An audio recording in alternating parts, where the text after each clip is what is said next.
Hey everyone, and welcome to the channel. Thanks for clicking play. Appreciate the views, and hopefully this video will be informative. Been a while. I was at Yellowstone camping, and then the Grand Tetons, and just had a great time with the family. So been out of pocket for a while. Anyway, I wanted to bring this video to you guys.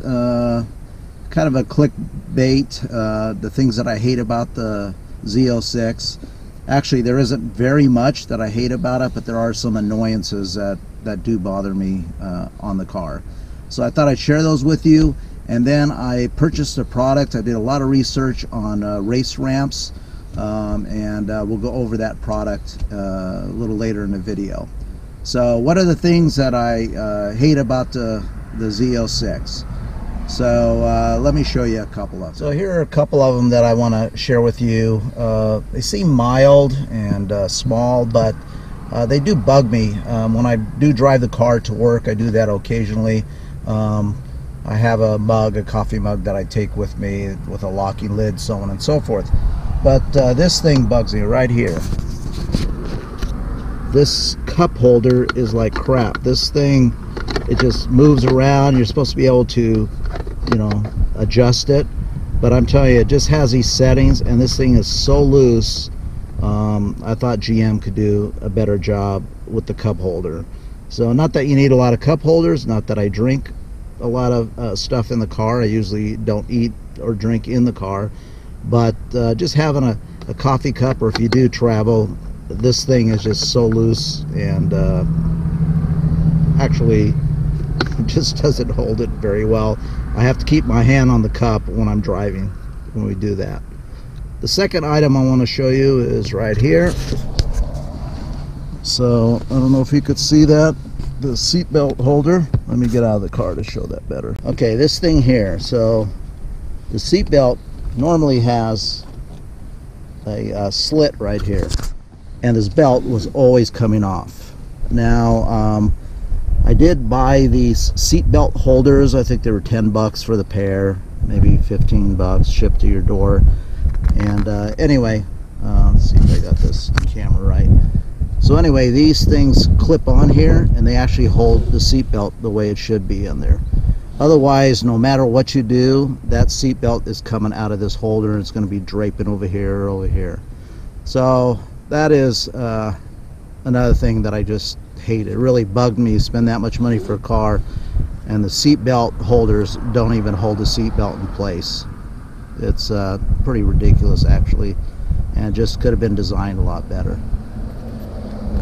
Hopefully the audio is better for you. I did invest in a GoPro mic and a GoPro adapter, and that crap did not work as much as I tried. So I made some adjustments to the case that holds the camera in, and I'm hoping that the volume is better for you. So the next thing that I'm going to talk about, one of the things that I hate about the car, and that is I'm going to take a spirited drive here. I'm going to do some paddle shifting and get the car up to temperature and show you that video there.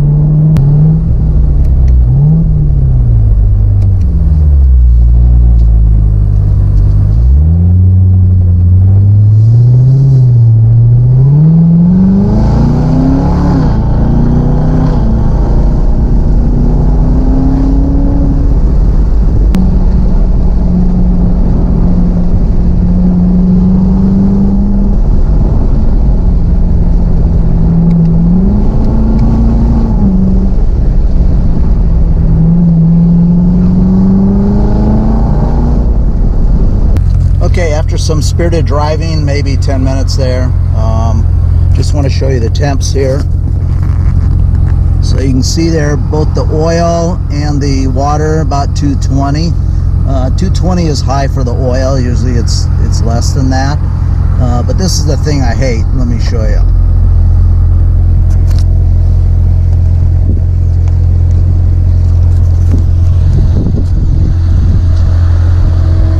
It's this fan. I know it needs the fan to cool down the car, but when you you do any type of spirited driving, that fan is on all the time. Drives me kind of crazy. So that is one of the things that I hate, is that fan is on all the time. I turned the car off there because I wanted to see if the fan would keep going. There are times I pull in my garage, I actually shut off the car, and that fan will run, I'm not kidding, 2 minutes, maybe 3 minutes long, just to cool down the engine. I wasn't quite at 220, I don't think, looking at the gauges, but there's times I've been beyond that. Now I want to make it clear, the car does not overheat. I mean, I drive it hard, and it does not go into limp mode for me. It doesn't overheat, probably because I don't track the car on the track where it's continuous super high speeds. But on the street, I can drive aggressive and put the car to the test, and it actually runs like a beast. But it does seem to go to the hotter side. So that's the other thing I don't like about the car, is that those fans just stay on the whole time. Okay, is there anything else I dislike about the car? Not really. I mean, originally when I got the car, for those of you who probably have seen it on the internet, that the brake dust is just horrendous. So still have the issues with some brake dust. It's not too bad, but if you use the OEM pads, the brake dust will be terrible. I mean, you drive for 5 minutes and then your wheels are black. And if you have black wheels, it looks like they're rusted. They have like a brown shade on them. So I'd recommend either the Z06 pads, or there's also some US made aftermarket pads that keep the dust down. So anyway, those are the few things that I hate about the car, that's annoying to me about the car. Overall, it is a awesome car, and definitely the car, it outweighs the negativity, so if I can talk there. So anyway, do a walk around here on the car, and then we'll get on to the review of the race ramps that I purchased. I'll give you some feedback on that. But here you go. Let's take a look at this baby.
Hey everyone, so I'm here gonna unbox the race ramps here and give you a quick review and let you know what I think about them and see what you guys think about them. I'll put all that information into the description below, and where I buy all the products, and let's take a look at them.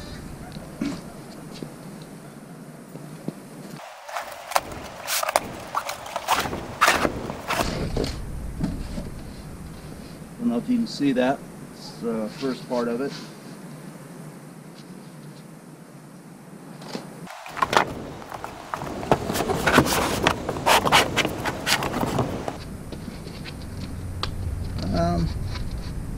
They're light, for sure. So great for storage. It does say it holds 1,500 pounds per wheel. And I got the two-piece ramp. So these pieces, they go together.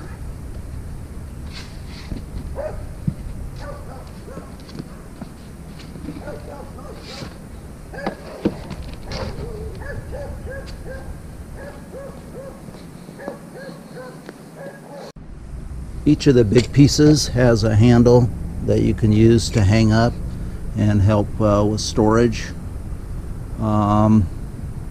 And I got this is called a 67 XT model. So I wanted to get the 14-inch wide ones.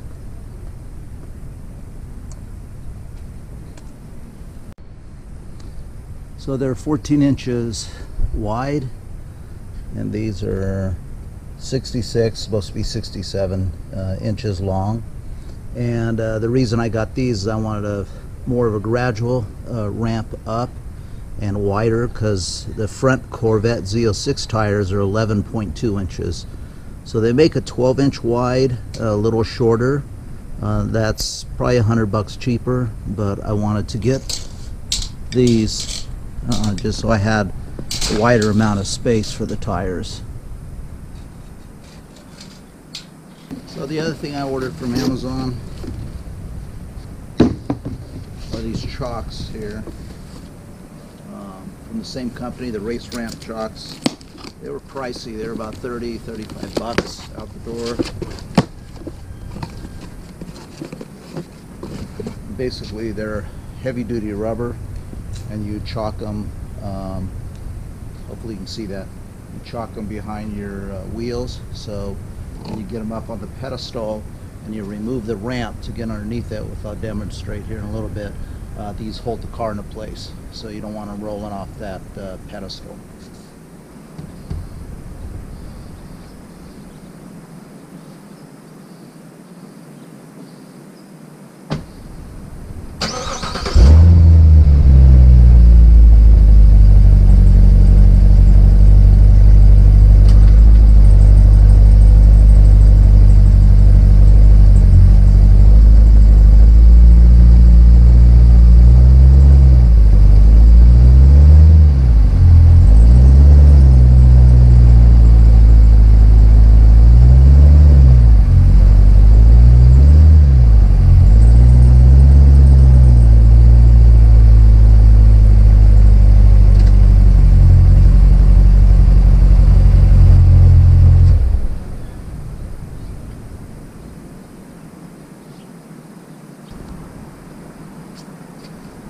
So hopefully you can see this and hear this. So I didn't quite get up to the front, but basically the hardest part is driving up and not going over the edge.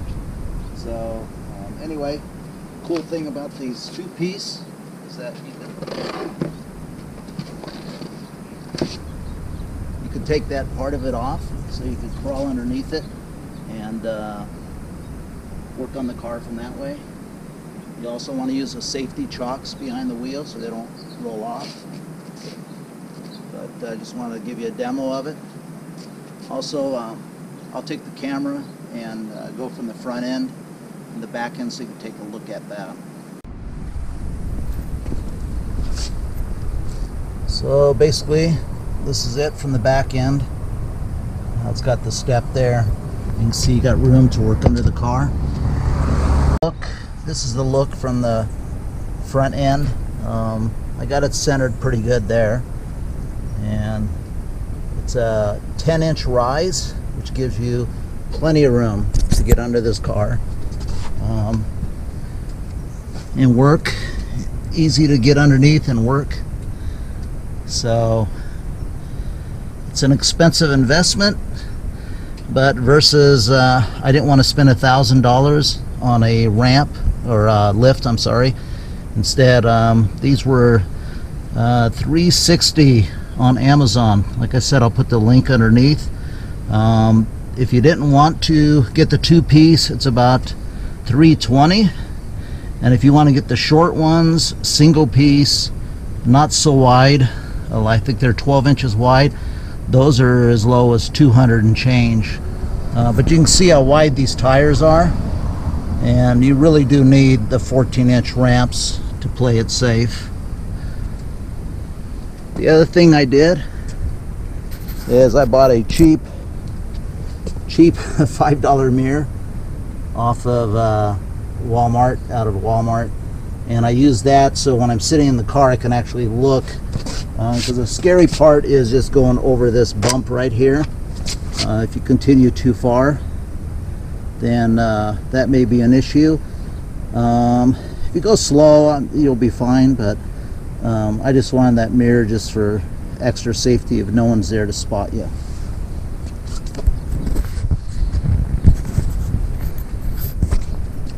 So anyway, with that said, let me get over here out of the sun a little bit. With that said, hopefully you enjoyed the video. It was informative. I'm sweating here because it is going to be 103 today in California, believe it or not. I did want to finish this video. I know it's been a while since I posted a video, and wanted to give you some information on race ramps. And I'll put, like I said, the links below, the different sizes there are in the description. As always, hopefully you enjoyed it. Thumbs up, subscribe to the channel. I'll keep doing more content like this. If there's anything you guys want to see, let me know. I'd be happy to film it and put it on there. And we'll see you all next time. Thanks a lot for joining.